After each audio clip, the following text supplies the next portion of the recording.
ஒன்றுபடுவோம் உரிமைக்காக, ஓபிசி மக்களுக்காக.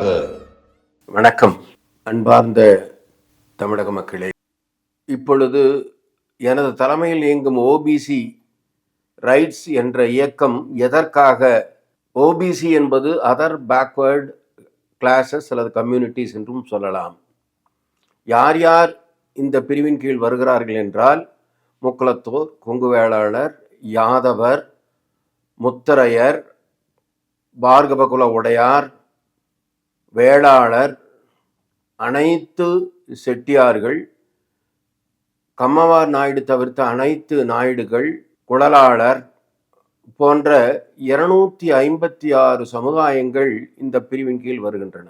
இந்த மக்களுக்கு அன்றைய காலத்தில் பல நூறு ஆண்டுகளுக்கு முன்பு மாமன்னர்கள் வாழ்ந்த போது இந்த மக்கள் யாரும் கல்வி கற்கவோ அரசு நிர்வாகத்தில் பங்கு பெறவோ யாரும் அனுமதிக்கப்படவில்லை. ஆக இவர்களுக்கு கல்வி கற்கும் வாய்ப்பும் இல்லை, அரசு நிர்வாகத்தில் பங்கெடுக்கும் உரிமையும் கிடையாது. அது அன்றைய மன்னர் காலத்தில்.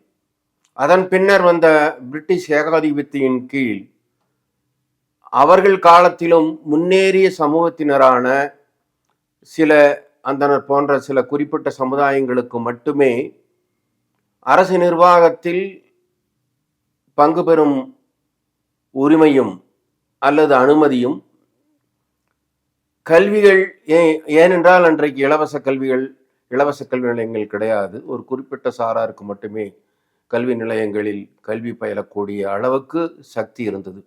ஆக இந்த முன்னேறிய சமூகங்கள் மட்டுமே கல்வி கற்று வந்தனர்.